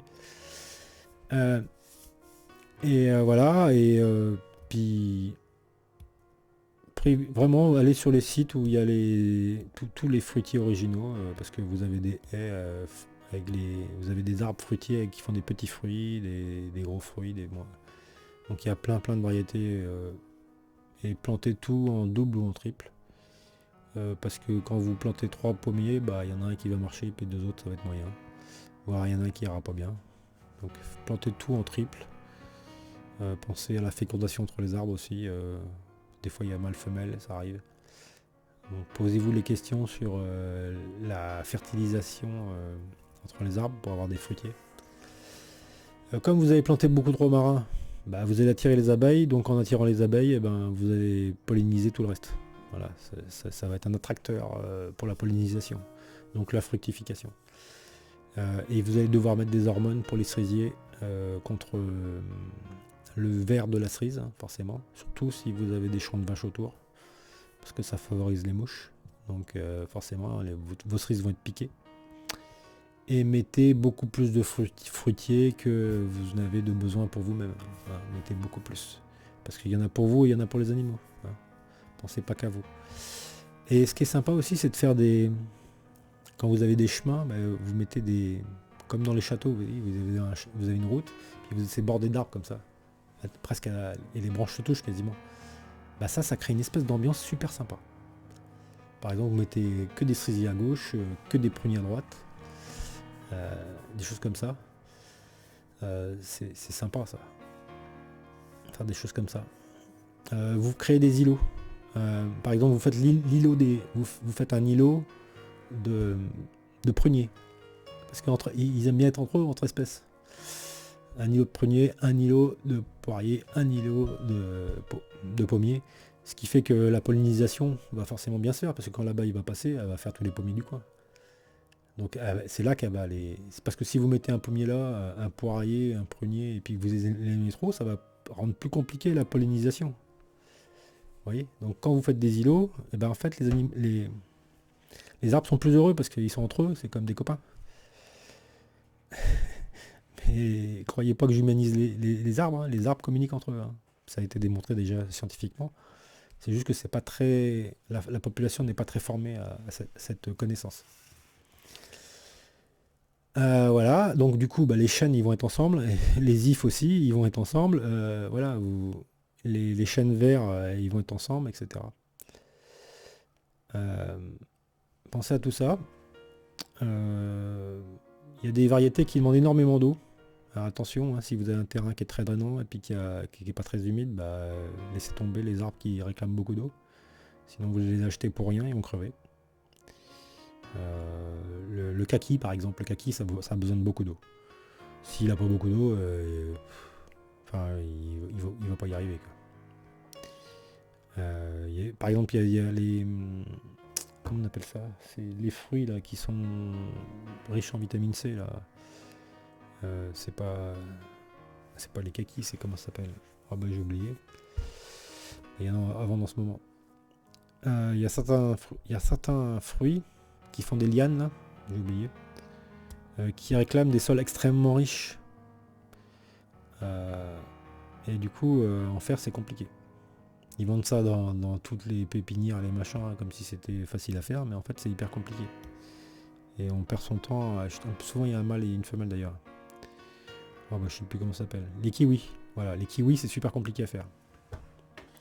C'est pas un sol profond, extrêmement riche, une terre extrêmement noire, beaucoup d'eau, c'est pareil, hein.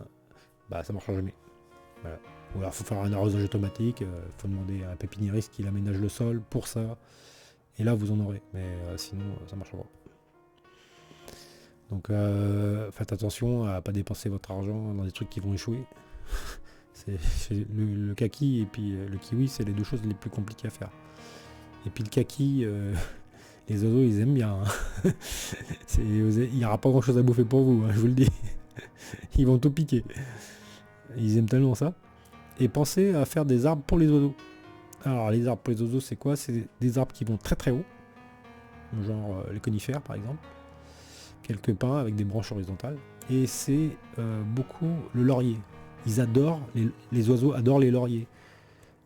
Tout ce qui est arbre qui perd pas ses feuilles, et puis qui est très dense en feuilles, et puis qui crée des endroits à l'abri du vent pour la nuit. En gros c'est ça, c'est comme des maisons pour eux. Donc les petits oiseaux vont se plaire dans les petites haies à petites feuilles, mais les oiseaux un peu plus gros, et alors vous aurez des cucuis tout le temps. Il vous faut des arbres hauts. Alors le chêne, c'est un arbre qui est assez haut. Mais moi je peux vous dire que j'ai observé que là où il y avait des milliers d'oiseaux dans un arbre, c'était le laurier. Voilà. Ils vont tous se foutre dans le laurier. Ils adorent ça. Parce qu'à l'intérieur de l'arbre, il n'y a pas de feuilles, il y a plein de branches, donc c'est une maison à jouer, à changer de perchoir sans cesse, à jouer avec les autres.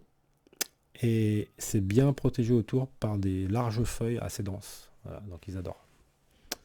Ils adorent les lauriers. Voilà. Et puis ça monte très haut. Les lauriers, ça monte à 20 mètres. Donc ça vous fait des grandes maisons pour les oiseaux. Donc les oiseaux qui vivent beaucoup en bande et qui ne sont pas individuels, ils adorent. Mettez des petites cabanes à oiseaux en perchoir avec du coton un peu au fond pour inciter à venir. Pour les oiseaux plus solitaires. Plus vous attirez d'oiseaux, faites vos bassins, vous faites en sorte que les oiseaux puissent venir boire. Alors faites en sorte de maintenir le niveau d'eau haut, ou que tout le tour soit une forme de plage pour pas qu'ils se noient, pour pas qu'ils glissent, qu'ils tombent. Il y a beaucoup d'oiseaux qui viennent mourir dans l'eau. Ça vous oblige à surveiller s'il n'y a pas des oiseaux qui sont... Donc vous devez surveiller un peu. Si vous avez des bassins, il faut les surveiller. Et s'il y a un oiseau qui s'est noyé ou qui est mort d'une crise cardiaque en tombant dans l'eau, ne demandez pas pourquoi. Les oiseaux viennent mourir dans l'eau. Presque tout le temps. Je sais pas, pourquoi, je sais pas. Quand ils sentent que c'est la fin pour eux, ils viennent tomber dans l'eau. Voilà, c'est bizarre. Et ils le font à une certaine période de l'année. Donc du coup, faut surveiller à une certaine période de l'année, il faut surveiller vos bassins, voir qu'il n'y a pas un oiseau qui s'est noyé. Parce que c'est pas des canards du tout. Ils tombent dans l'eau, ils savent pas nager, rapidement ils se noient. Alors l'idéal c'est d'avoir une vasque comme j'ai. Enfin je vous aller en vidéo sur ma chaîne, mais je vous la remontrerai. Mais les grandes vasques géantes là, de 80 litres là, qui sont vraiment en pente douce comme ça là. Ils adorent. Et vous mettez une pierre au milieu qui dépasse. Ils adorent parce que leur griffe, comme c'est très rugueux, même verdi, comme c'est pas lisse, c'est pas un béton lisse, c'est un béton très rugueux, ils adorent de jouer là-dedans. Parce qu'en fait, c'est comme c'est en pente douce comme ça, jamais ils se noient. En fait, leurs griffes tiennent bien sur le bord et ils boivent, ils adorent. Mais il faut remplacer l'eau, tous les mois, c'est pareil parce que ils chient dans l'eau qu'ils boivent. À un moment donné, elle devient tellement sale qu'il faut la changer. Voilà, c'est toutes ces petites choses qui sont importantes. Il faut attirer les oiseaux. Les oiseaux, c'est hyper important de les attirer parce que eux, ils vont apporter beaucoup d'ambiance, d'atmosphère. Normalement, vous devez entendre sans arrêt cuicui. Tout le temps. Et vous devez entendre les grillons, vous devez entendre tout ça. Mettez des tas de pierres, mettez des tas de branches. Les tas de branches, mettez des abris pour... vous faites comme une espèce de igloo. Vous faites un igloo pour les... On appelle ça... dans lequel vous allez mettre de la paille. Un isolant, vous mettez un isolant végétal à l'abri de l'humidité. Vous faites un igloo. Alors l'igloo, il peut être fait avec un grand bac en plastique, par exemple. Par-dessus lequel on va mettre par-dessus de la terre. Et on va mettre un trou en haut de respiration. Pour pas qu'il y ait une accumulation des gaz, quoi, pour qu'il y ait une circulation d'air minimum. Et une entrée pour le hérisson, par exemple. C'est ce que j'ai fait, j'ai mis un gros bac en plastique que j'ai trouvé dans la rue, que j'ai mis à l'envers. Et j'ai juste fait un trou en haut, j'ai mis un tuyau d'arrosoir qui ressort, un tuyau d'arrosage qui ressort en gros diamètre, là, pour avoir le point de respiration. J'ai mis de la terre de bruyère par-dessus. J'ai même mis des ardoises. Alors, pourquoi je fais de la culture de souris, en fait. Je nourris les souris. soyez pas contre les souris, soyez pas contre les oiseaux. Parce que le chat, il faut qu'il ait quelque chose à chasser. Et un chat heureux, c'est un chat qui chasse. Donc il vous faut des souris. Donc faites des abris à souris. Alors ils vont aller sous les bassins, ils vont aller... il leur faut des abris. Donc des tas de pierres sèches et des pierres qui ne sont pas gélives, hein, de la pierre calcaire dure de qualité, et vous faites des murs en pierre sèche. Des petits murets qui montent à 50 cm pour faire des petits contours. Vous amenez 40 tonnes de pierres sèches que vous avez récupérées, des maisons qui s'écroulent, enfin des choses comme ça. Il y en a qui les donnent, il y en a qui les vendent, enfin voilà. Moi j'en ai amené, je sais plus, j'en ai amené 40 tonnes à peu près sur mon terrain. Parce qu'en fait, vous allez avoir des abris à escargots qui vont pouvoir se multiplier pour les canards. Alors si vous n'avez pas de canards, peut-être les pierres sèches, c'est pas une bonne idée. Parce que c'est un endroit où les escargots se multiplient. Sinon, les poules aussi. Les poules sont pas très efficaces pour chasser contre les escargots. Elles les laissent un peu tranquilles en fait. Comptez pas trop sur vos poules. De temps en temps, elles vont en manger un, mais c'est pas trop leur nourriture favorite. C'est plutôt les vers de terre. Et d'ailleurs, il faut savoir qu'un canard, ça s'amuse à, par exemple, les abreuvoirs à chèvres, ce qu'ils font les canards. Alors, chez les abreuvoirs à chèvres, je suis obligé de les entourer de pierres. Pour pas que les canards creusent au ras du bassin et puis finissent par déséquilibrer le bassin. Parce que qu'est-ce qu'ils s'amusent à faire? Ils s'amusent à prendre l'eau dans l'abreuvoir à vache, dans l'abreuvoir à chèvre. C'est bien les abreuvoirs à chèvre pour les canards parce qu'ils sont juste à la hauteur de leur cou. Sauf les petits, il faudra mettre un bassin, un abreuvoir spécial pour les petits. Mais ils ont le cou juste assez long pour les boire, mais ils iront pas. Si vous leur avez fait des bassins pour se baigner, ils iront pas salir l'eau qu'ils boivent. Donc en fait, l'abreuvoir à chèvre, il sert à faire boire les canards sans qu'ils aillent se baigner dedans pour les chier dedans. Donc du coup, l'eau à boire va rester longtemps propre. Ça fait, je sais plus, ça fait 200 litres, je crois, ou 150. Et du coup, c'est bien parce que avec les canards, il faut toujours avoir 2 bassins, un pour boire, un pour se baigner. Voilà, comme ça, au moins ils ont une eau propre pour boire. Et ce qu'ils vont s'amuser à faire, c'est qu'ils vont prendre l'eau, ils vont la mettre au pied, et ils vont s'amuser à faire des trous en faisant de la gadoue au ras du pied du bassin. Et en fait, ce qu'ils font, c'est des pièges à... Ils créent des pièges à vers de terre. Les vers de terre sentant que l'humidité vient, ils remontent, et hop, ils les chopent. Voilà, et puis ils font ça toute la journée, donc ils vous font des trous partout. Voilà, bon, il faudra boucher de temps en temps les trous. C'est pour ça que je mets toujours des pierres, comment on appelle ça, de la pierre de travertin. Je mets des petits carreaux de travertin tout le tour du bassin en 10-10. Comme ça, au moins, au ras du bassin, ils font pas le trou. Ils vont le faire un peu plus loin. Mais un peu plus loin, c'est pas gênant, ça va pas déséquilibrer le bassin. Mais s'ils le font au ras, ils vont humidifier tout un côté, et puis pas l'autre, et puis le bassin il va faire ça progressivement, et puis il fait chier tous les mois, il faut reboucher, remettre de niveau, et il m'emmerde. Donc c'est la solution que j'ai trouvée en fait. Voilà. Ah oui, les canards c'est rigolo, mais ils peuvent vous faire des petits dégâts un peu. Faut faire attention, les tout petits poussins, ils arrivent à passer les mailles de 50. Ils se coincent dedans. Les petits coins, les petits canetons. Alors, faut faire attention à ça, donc il faudra prévoir en bas du grillage peut-être un second grillage en 20-20 sur 50 cm de hauteur pour éviter qu'ils aient se coincer dans le grillage 50-50 pour les petits. Voilà, il y a une petite... parce que quand ils sont petits, ils arrivent à passer à travers. Ou ils se coincent. Donc, et puis ils peuvent décéder comme ça. Si vous n'avez pas vu qu'ils étaient coincés, ils vont mourir dans le grillage. Donc petite précaution à avoir. Le canard c'est plus compliqué, hein. Mais c'est plus rigolo. Voilà. Voilà. Et si vous avez un mouton, c'est formidable. Il va vous faire la tondeuse. Par contre, attention, hein, il va pas manger que l'herbe. Hein. Si vous avez un jeune sion, protégez-le. Voilà. Forcément. C'est la tondeuse gratuite, c'est formidable d'avoir un mouton. Enfin, un mouton tout seul, il va s'ennuyer. Donc vous êtes obligé d'avoir plusieurs moutons. Voilà, en gros. puis bah si vous avez 3000 m², bon 3000 m², avec 2 moutons 3000 m², bon bah ça va être toujours bien tendu. Hein. Bon, j'ai pas l'expérience, hein, mais voilà, à mon avis, il faudrait plus que ça en surface, hein, pour 2 moutons. Ça me paraît petit 3000 m². Après c'est un budget, hein, s'il faut clôturer les. Je vous conseille pas de clôturer 1 hectare, hein, parce que là ça va vous coûter cher. Hein. C'est pour ça.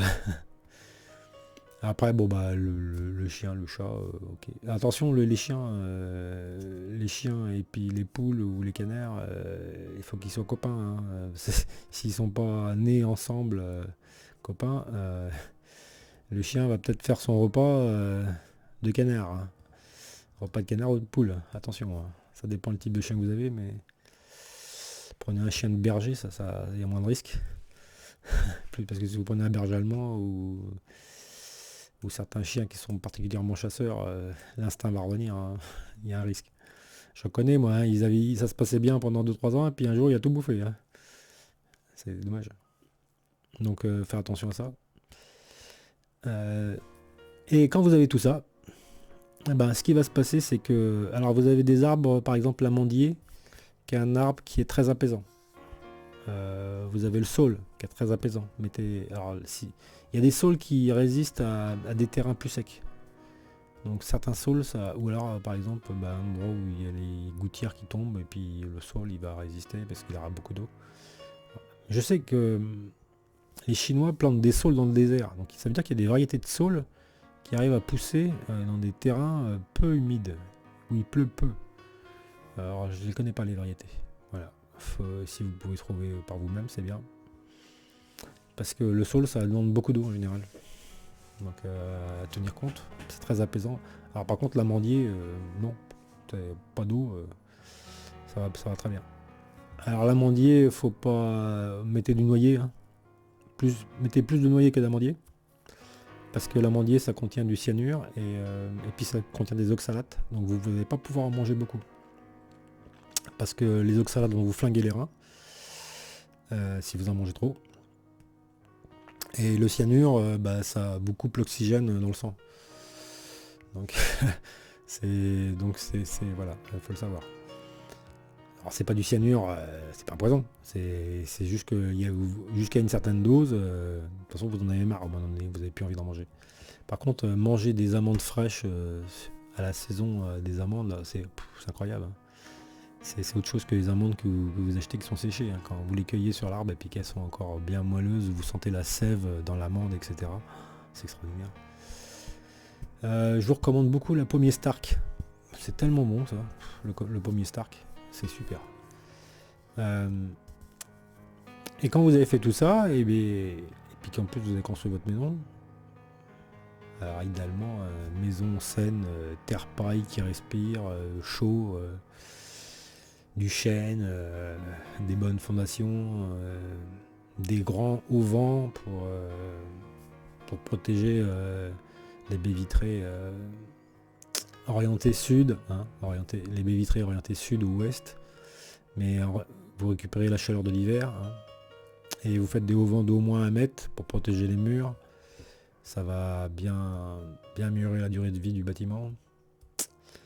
Parce que c'est les toits avec 20 cm de dépassement, c'est ridicule, il faut dépasser largement, hein, avec des poteaux qui reviennent au sol. Même si ça augmente votre surface constructible, le truc c'est, si vous voulez pas payer des grosses taxes à la construction, vous faites le minimum au départ, en surface, sans les prolongations de toit, et après, vous faites une modification de travaux et vous ne payerez pas la taxe. La taxe, vous la payez qu'à la première construction. Toutes les modifications, vous ne payerez plus la taxe. Donc vous faites en 2 fois. Et après, vous agrandissez. Voilà. Vous agrandissez le toit. Voilà, c'est la feinte. Bah oui, mais si vous faites... ça fait une sacrée surface hein, quand vous prolongez d'1 mètre tout le toit du bâtiment. C'est énorme. Donc, parce que le pourtour représente beaucoup de surface. Donc du coup, l'idée c'est de faire d'abord et puis après modifier. Même l'augmentation de la terrasse, voilà. Et puis faites une serre intégrée à la maison. Comme ça vous sert à la fois de chauffage d'hiver et vous faites les salades. Voilà. Faites un toit. Essayez de faire une maison qui se dissimule dans le paysage. En cas de guerre, les intelligences artificielles des drones ne verront pas votre maison. Ou auront du mal à la détecter. Donc moi je pense par exemple aux toits végétaux qui protègent énormément de la chaleur l'été. Les choses comme ça, faire des couleurs, des peintures vertes, un peu camouflage. Une maison qui est un peu en camouflage dans la nature, c'est beaucoup plus beau et beaucoup plus harmonieux. Voilà. Pas besoin de faire ressortir avec des volets peints en bleu ou machin. Enfin, ça dépend si vous avez des contraintes, mais par rapport au lieu, mais si vous n'avez pas les contraintes, ne vous mettez pas près d'une église qui est classée. Oh mon Dieu, ça va vous compliquer la vie. Et regardez s'il n'y a pas des exigences bizarres de la part de la mairie en matière de construction. S'ils ne vont pas vous emmerder, vous permettre de faire des choses plus saines, sans tomber dans l'original et le marginal. Je vous conseille pas. J'en vois beaucoup qui font des bonnes constructions mais marginales au niveau du style. Évitez, essayez de vous intégrer dans des apparences ordinaires, mais avec des matériaux de construction écologiques. Voilà. Favorisez ça. Parce que le terre-paille, une fois qu'il a été en bit chaud, vous savez pas si derrière c'est du parpaing ou si c'est de la paille, vous le savez pas. Mais forcément, si vous avez fait des trucs arrondis, bizarres, machin, atypiques, bon bah là on comprend que votre maison elle est pas en parpaing et puis qu'elle est atypique et puis que ça va commencer à faire jaser et puis voilà, etc. Et puis essayez d'être. Ouais, comment dire, on n'a jamais de problème avec ce que les gens ignorent. Voilà. Donc moins ils savent, mieux ça vaut. De toute façon, ils vont demander quels sont les matériaux de construction de votre maison, mais bah, vous dites pierre, vous mettez isolant végétal, voilà, si ça leur convient ou pas, écologique, et puis vous mettez pierre, bois, chêne, machin, matériaux. Faut pas que ça fasse bizarre, quoi. Moi ça fait bizarre, mieux c'est. Voilà, c'est les conseils que je vous donne. Et qu'est-ce qui va se passer quand vous avez fini de faire ça? Alors ça va vous demander du temps. Alors soit vous n'êtes pas un physique et puis bah, vous allez prendre une petite pelle à chenille et puis vous allez faire vos trous et vos plantations. Voilà. Vous essayez de minimiser vos efforts au maximum. Je peux comprendre. Soit vous faites tout à la main, mais ça va vous demander beaucoup de temps parce que sur un terrain argileux, creusé, bah, c'est super physique. Faut quand même reconnaître. Donc ça va pas aller vite. Vous allez pouvoir planter. Et puis surtout, ce qui va se passer, c'est que si vous plantez 150 arbres la première année, vous allez avoir un problème pour l'arrosage. Parce que n'oubliez pas une chose, c'est qu'il va falloir arroser toutes les semaines ou tous les 15 jours, pendant 3 mois l'été, les arbres. Et ça demande du temps. Donc déjà, quand vous avez 10-15 arbres à arroser pendant 3 mois, une année, on va dire, disons que j'en ai planté 15, il va falloir que je m'occupe d'eux pendant 3 mois pour pas qu'ils crèvent de soif et qu'ils puissent démarrer. Il va falloir faire ça au moins les 2 premières années, voire 3, ça dépend comment ça s'est passé, si ça a bien poussé ou pas, si vous sentez qu'il est robuste. Déjà quand vous en avez 15, vous voyez que vous avez passé 1 heure à arroser. Pour remplir les arrosoirs, on en prend 2 de 20 litres, un de chaque, et puis hop, et vas-y, on met la dose par pied. Donc c'est 40 litres d'eau par pied toutes les semaines. Donc d'où l'intérêt d'avoir des bacs supplémentaires. Parce que quand vous avez des bacs supplémentaires à l'abreuvoir à vache, vous remplissez les deux bacs comme ça directement dedans super vite. Et vous allez beaucoup plus vite. Et vous mettez un abreuvoir à vache par ligne de 10 arbres, quoi, en gros. Comme ça, vous allez plus vite. Et puis, vous avez l'adduction d'eau qui vient alimenter pour remplir le bassin, quoi. C'est ce que j'ai fait. Et vous vous rendez compte que c'est beaucoup de boulot. Donc, si vous avez 150 arbres, vous allez faire quoi 10, 15, 20 arbres par an, maximum. Ça va vous prendre plusieurs années avant d'avoir tous vos arbres. Donc, il y a plusieurs techniques. Soit vous mettez un arrosage automatique. C'est-à-dire, vous avez prévu de tirer des lignes avec des sorties d'eau. Puis il va bien falloir équilibrer vos sorties d'eau, que le dernier arbre il est pas moins doux que le premier. Et puis vous arrosez ça avec l'adduction d'eau en automatique, hein, tant pis, ou alors avec un abreuvoir qui est surélevé avec une vanne. Et puis là, du coup, vous n'avez pas besoin d'arroser, c'est automatique. Moi, c'est ce qu'avait fait mon père. Il s'était pas fait chier, il est passé le tuyau tout en automatique, comme c'est pas un physique. Il était blessé, il pouvait plus se servir de son épaule, donc il a tout fait en arrosage automatique. Et puis finalement, ouais, ça marche bien. Hein. Si vous voulez être en moindre effort et puis pas faire... Alors, soit ça vous fait plaisir de vous bouger et puis de porter des seaux pour arroser. Hein. C'est plaisant pour vous, voilà, un peu d'exercice et puis de passer du temps dehors. Soit c'est pénible pour vous, et vous êtes pas, parce que vous n'êtes pas trop physique, et dans ce cas-là, vous passez en automatique. Voilà, donc un peu plus d'investissement, par contre, beaucoup plus de paresse, quoi. Voilà. Donc pensez à ça, hein, pensez aussi à la gestion de vos efforts à vous, la gestion de votre temps. Mais une fois que tout est en route et tout est en place, franchement, 150 fruitiers, est-ce que ça vous demande du travail? Non, vous surveillez juste qu'il n'y ait pas les ronces qui vont envahir votre terrain, qu'il n'y ait pas des arbres et des noyaux qui vont pousser en plein milieu du chemin, et qu'il n'y ait pas des branches qui commencent à vous empêcher de circuler autour des arbres, et puis vous coupez les branches basses. C'est 3 jours de travail par an, quoi. Et puis la tondeuse, si vous la passez 3 fois par an, c'est bon. Hein. Et l'idée, c'est aussi c'est important, ne tondez pas tout. C'est pour ça, les îlots, par exemple, l'îlot de prunier, vous l'entourez, faites un rond, hein, vous l'entourez de pierres sèches, par exemple. Et jamais vous irez tondre à l'intérieur de cet îlot, par exemple. Jamais. Ce qui fait que vous allez avoir certains insectes qui vont pouvoir se développer, être tranquilles et pas mourir sous la lame de la tondeuse. Voilà. Donc vous allez favoriser l'équilibre biologique et le bonheur de votre terrain. Parce que les criquets, les machins, vous les aurez pas dézingués à la tondeuse. Donc vous aurez les petits cri-cris qui vous détendent bien le cerveau l'été. Voilà. Pensez à tout ça. Voilà. C'est comme ça que ça fonctionne un paradis. Et qu'est-ce qui se passe quand vous avez vraiment réussi que votre travail était parfait, que vous avez bien tout réussi et qu'il y a un vrai bonheur qui s'installe sur votre terrain, une vraie ambiance qui fait que quand vous arrivez sur votre terrain, vous oubliez tous les soucis, tout va bien. Et c'est le bon moment de la journée, en plus il y a du soleil, c'est le bonheur. Et je vous dis ce qui va se passer. C'est que sur Terre, la Terre elle est surveillée, je vous le dis. Et sur mon terrain, s'il s'est passé des choses extraordinaires, c'est parce que j'ai fait quelque chose d'extraordinaire. Et l'extraordinaire attire l'extraordinaire. Voilà. L'extraordinaire, c'est qu'en fait, en orbite, vous avez des vaisseaux spatiaux en orbite, non humains, qui surveillent la Terre.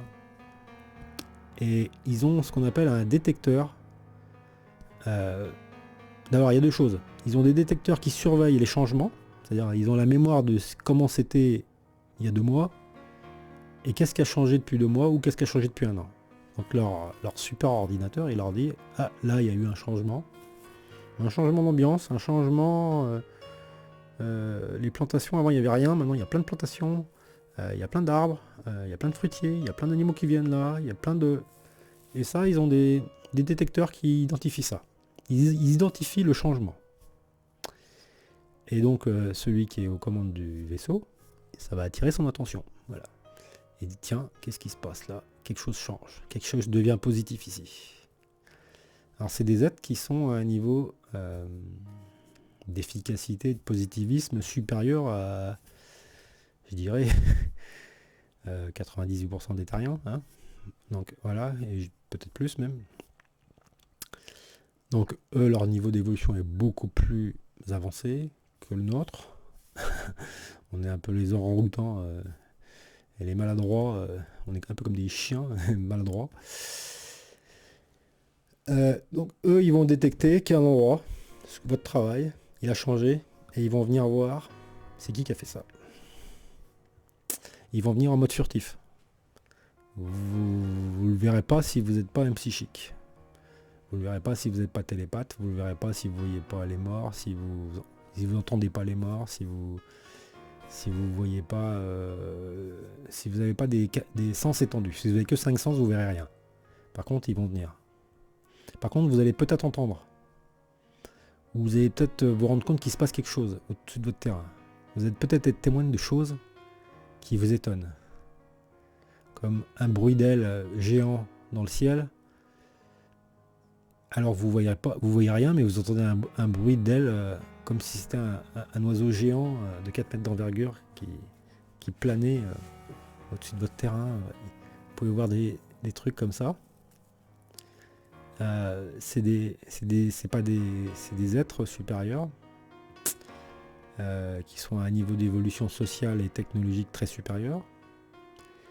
Et ça les intéresse de voir ceux qui ont compris comment fallait vivre sur Terre, comment fallait faire de manière idéale, et ça va attirer leur attention. En haut, ils ont aussi des détecteurs qui détectent les gens qui génèrent de l'amour. Ils ont une sphère qui représente un peu la Terre d'ailleurs, et chaque fois qu'il y a quelqu'un qui génère de l'amour, il y a un point lumineux qui s'allume. Et il n'y a pas beaucoup de points lumineux. Il y a des... C'est pas tout lumineux, tout blanc, si vous voulez. C'est que des points. Comme ça. Et donc ça les intéresse. Voilà. C'est la dimension supérieure, on appelle ça. C'est la dimension positive supérieure. Et ils s'intéressent ils surveillent, voir notre évolution. Et ils s'intéressent surtout à ceux qui arrivent à vraiment évoluer. Parce que c'est ceux-là même auxquels ils vont s'intéresser, et même de temps en temps vous aurez un message et ils vous diront merci ou qu'ils sont contents de ce que vous avez fait, etc. Parce que vous avez participé à positiver une zone. C'est super important. Et si vous êtes un psychique, vous pourrez les voir par télépathie, parce qu'ils sont. Le bien se cache du mal, hein, toujours. Sécurité, invisibilité égale sécurité. Ils ont des modes furtifs, ils le font exprès d'être invisibles. Mais ils peuvent bousculer une plante, faire bouger, ils peuvent faire du bruit, même qu'ils sont en mode invisible, ils sont pas totalement indétectables. Voilà ce que je veux dire. Mais pour vous, ça sera quelque chose d'extraordinaire s'ils viennent. Voilà, ça sera une rencontre extraordinaire. Et il y en a certains qui pourraient se dire, mais comment on fait pour voir des êtres magnifiques, des anges ou des êtres... c'est en faisant des choses positives que vous pouvez vivre des choses très positives. Voilà, ça, le bien attire le bien. Et l'inverse également, le mal attire le mal. Ceux qui font des mauvaises choses, ceux qui font souffrir les animaux, ceux qui se comportent en inconscient, ils vont attirer à eux les accidents, la maladie, la malchance, la souffrance, la haine et la mort. Ils vont attirer ça à eux. Et à l'inverse, je vous dis pas que vous allez attirer la vie éternelle, mais vous allez voir des choses extraordinaires. Et la nuit, si la nuit, si vous avez quelque chose de fait, si vous avez vraiment réussi à faire quelque chose de bien, où vous-même vous avez un esprit de bienveillance et de compréhension, et que vous avez tout optimisé, tout bien fait, la nuit à 1h du matin en regardant le ciel, vous allez voir des choses qui s'illuminent comme si c'était un message et comme s'ils vous faisaient coucou. Et oui, ils sont vraiment en orbite en train de surveiller tout le temps tout ce qu'on fait. Ils ont même des orbes qui sont eux au sol, qui sont aussi en mode furtif, invisible, qui surveillent tout le temps, et j'ai l'occasion d'en voir, de manière en infrarouge, en caméra infrarouge, mais aussi dans des conditions électromagnétiques particulières, où le mode furtif a tendance à disparaître. Et puis même en bougeant les feuilles de la plante verte, là, parce qu'il était caché dedans, et puis quand il est sorti, ça a bougé les feuilles. Et une plante verte, ça bouge pas les feuilles tout seul, hein. C'est pas une plante carnivore. Et puis c'était pas des branches coincées, hein. Non, il n'y a pas d'embrouille. Vous voyez bien qu'il y avait une balle qui était sortie qui avait bousculé vraiment la plante. C'est ça, c'est ces orbes, en fait c'est comme des caméras avec plein de systèmes sensoriels beaucoup plus perfectionnés que seulement le son, l'image, hein, et ça va bien au-delà. Et ça sert vraiment à surveiller, on est sous surveillance, hein, voilà. Alors en général ils interviennent pas, mais de temps en temps ils communiquent. Voilà. Et si les êtres positifs communiquent vers vous sur ce que vous avez fait, c'est déjà très très bon signe. Voilà. Ça sera votre récompense ultime, même si vous êtes déjà récompensé par la qualité du lieu que vous avez créé. Voilà. Et je vous incite à faire plein de paradis. Voilà, allez, au revoir.